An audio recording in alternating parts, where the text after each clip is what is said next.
मैं जो बात कह रहा था वो अधूरी रह गई। हुजूर पाक सल्लल्लाहु अलैहि वसल्लम ने नौजवानों से कहा तुम में से जिसकी ताकत है वो निकाह करे। हुजूर से पूछा गया किससे निकाह करें, कैसी औरत होनी चाहिए। निकाह से पहले के मामलात, औरत को तलाश करना ये अहम मसला है। जरूर इस चीज में अपना वक्त लगाएं। मैं नहीं कहता कि तलाशना नहीं चाहिए, तलाशें, इसलिए कि वो तुम्हारी नस्ल उससे चलने वाली है, तुम्हारा खानदान उससे आबाद होने वाला है। तो खाली तुम गोरा चट्टा रंग देखने के पीछे न पड़ो, बल्कि पूरे एक घर को चलाने वाली, बल्कि तुम्हारे बच्चों की पहली यूनिवर्सिटी है, पहली दरसगाह है। तुम उस दरसगाह को लाने जा रहे हो तो क्या क्या उसके अंदर क्वालिटी होनी चाहिए वो देखो। लोग खाली फोटो देखकर ये रंग काली है गोरी है, काली है गोरी, इसी पर लगे हो। हुजूर पाक सल्लल्लाहु तआला अलैहि वसल्लम ने फरमाया दुनिया में जो भी निकाह करता है उसके 4 मकसद में से एक होता है, या तो औरत का हुस्न और जमाल देख के निकाह करता है, या औरत के पैसे देख करके करता है, बहुत मालदार है, बड़े बाप की बेटी है, सुनो ऐसे दामाद हो। हुजूर सल्लल्लाहु अलैहि वसल्लम ने फरमाया या तीसरा मकसद यह होता है कि बड़े खानदान वाली है, यानी हसब और नसब आला है, हम तो शेख थे वो पठान है, या फिर और किसी बड़े खानदान की है। पहला खूबसूरती, दूसरा पैसा, तीसरा खानदान। हुजूर ने फरमाया चौथा एक मकसद है वो अच्छा है। हुजूर फरमाते हैं या तो फिर उसके अखलाक व किरदार देखकर निकाह करता है, ये 4 में से कोई एक। और रसूल करीम सल्लल्लाहु अलैहि वसल्लम ने हर एक का रिजल्ट भी बताया। जिसने सिर्फ हुस्न और जमाल देखा और कुछ भी नहीं देखा, खूबसूरती देखी, मेरे आका फरमाते अन करीब अल्लाह उसे फितने में मुब्तला करेगा। फितने में मुब्तला क्या, वो खुद अपनी बीवी पर शक करने लग जाएगा चंद दिनों के बाद। खूबसूरत है, पता नहीं कौन देख रहा है मेरी बीवी को, इधर से छुपाओ उधर से छुपाओ, और अगर वो कहीं निकल गई तो शक करने लग जाएगा किससे बात करके आई, किससे तेरा ताल्लुक है, पूरी जिंदगी जहन्नम बना के रखेगा, फितनों में मुब्तला हो जाएगा। मैं ये नहीं कह रहा कि खूबसूरत लड़की से शादी नहीं करना चाहिए, करो, लेकिन उसके साथ जो देखने का हुक्म है वो भी देखो। खूबसूरत औरतें, खूबसूरत लड़कियां तुम्हारे लिए नुकसानदेह नहीं, अच्छी हैं, लेकिन उसके साथ जो देखने का हुक्म है वो देखना जरूरी। मेरे आका सल्लल्लाहु अलैहि वसल्लम ने दूसरे नंबर पर फरमाया जिसने सिर्फ माल देख करके निकाह किया, बहुत पैसे वाला घर है, निकाह करो इससे, क्योंकि निकाह के साथ गाड़ी घोड़ा सब आएगा। हुजूर पाक सल्लल्लाहु अलैहि वसल्लम फरमाते हैं अन करीब अल्लाह उसे फकीर बना देगा, उसे मोहताज बना देगा। ऐसे दामादों को देखा है हमने, हर एक से कर्जे लेते रहते हैं। हाँ, ससुर से तो मिला ही था लेकिन बरकत कुछ नहीं हुई, फिर इससे 4 इससे 4 उससे 4 कर्जे में ही डूबा है, और ये कर्ज की लानत उसकी खत्म नहीं होती। ढूंढ के देखो ऐसे बहुत दामाद मिलेंगे, या तो फिर वो घर जमाई बनेंगे। तीसरा जो बड़े खानदान को देखा, हुजूर पाक सल्लल्लाहु अलैहि वसल्लम फरमाते हैं अल्लाह उसे रुस्वा कर देगा, वो जलील हो जाएगा लोगों में। हाँ, जिसने अखलाक व किरदार देखा, औरत के अच्छे अखलाक व किरदार, उसकी दीनदारी देखा, हुजूर फरमाते हैं अल्लाह उसे दुनिया में भी बरकत देगा, आखिरत में भी बरकत देगा। अब इसके साथ प्लस क्या है, नंबर 1 तुमने दीन देखा, अखलाक व किरदार देखा, उसके साथ हुस्न जमाल भी मिल गया तो बोनस है तुम्हारे लिए, साथ में मालदार भी मिली तो भी प्लस पॉइंट है, बड़े खानदान वाली भी मिली तो और अच्छा है, सोने पे सुहागा है। हाँ, लेकिन नंबर 1 सबसे पहली चीज उसकी दीनदारी। तुम्हारे घर की औरतों को जब भेजो किसी लड़की को देखने के लिए, सिखा करके भेजो, जाते ही ये ना पूछें क्या क्या पकाना आता है, क्या क्या सिलना आता है, एम्ब्रॉयडरी आती है कि नहीं आती है, ये नहीं, सबसे पहला सवाल करो कि कुरान कितना पढ़ा है,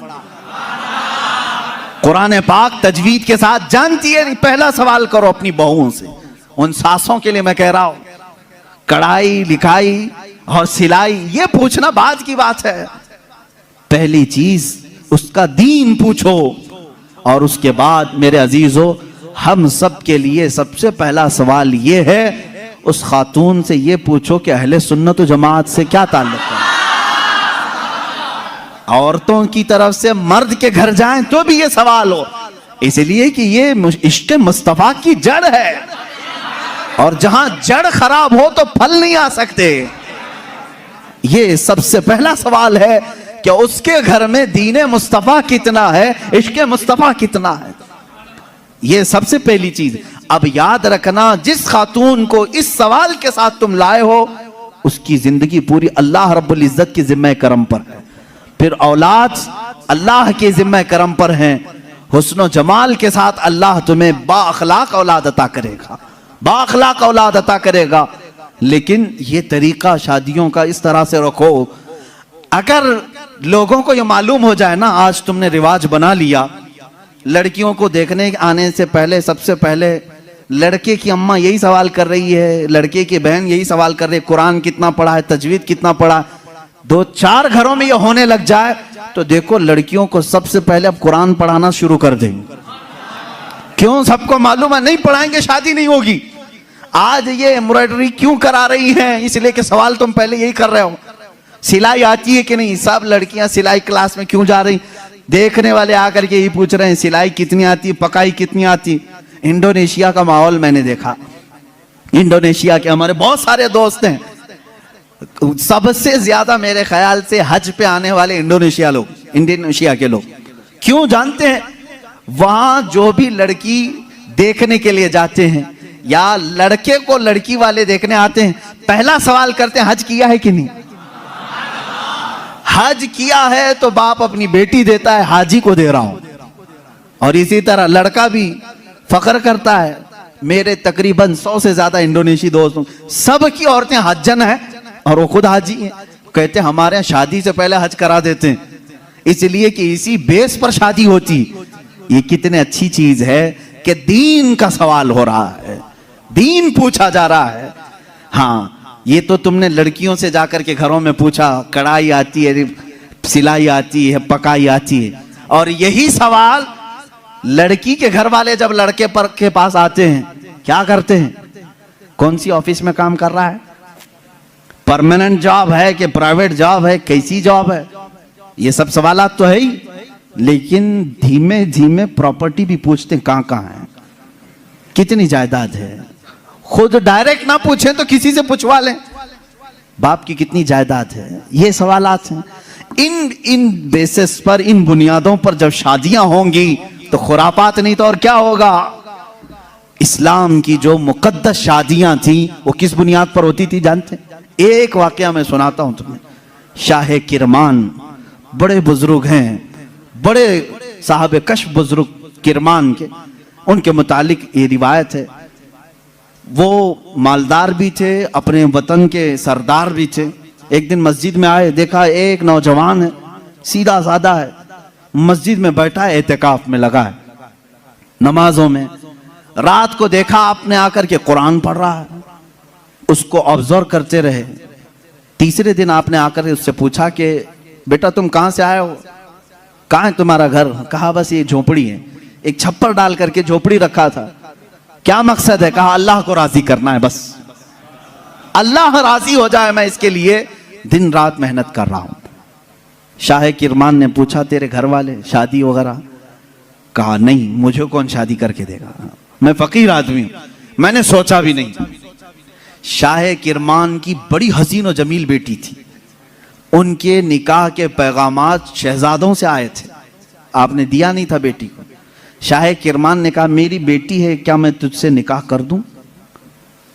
उसने कहा आप बड़ा रिस्क उठा रहे हो, मेरे पास क्या है, मैं दिन भर थोड़ी मेहनत करता हूं, थोड़ा खाने पीने का मिल जाए उसी पर मैं गुजारा करता हूं, बाकी मैं अल्लाह के लिए वक्त निकाल लेता हूं, इतना कमाता हूं जितना खाने के लिए हो जाता है बस। शाह किरमान ने कहा मैं राजी हूं।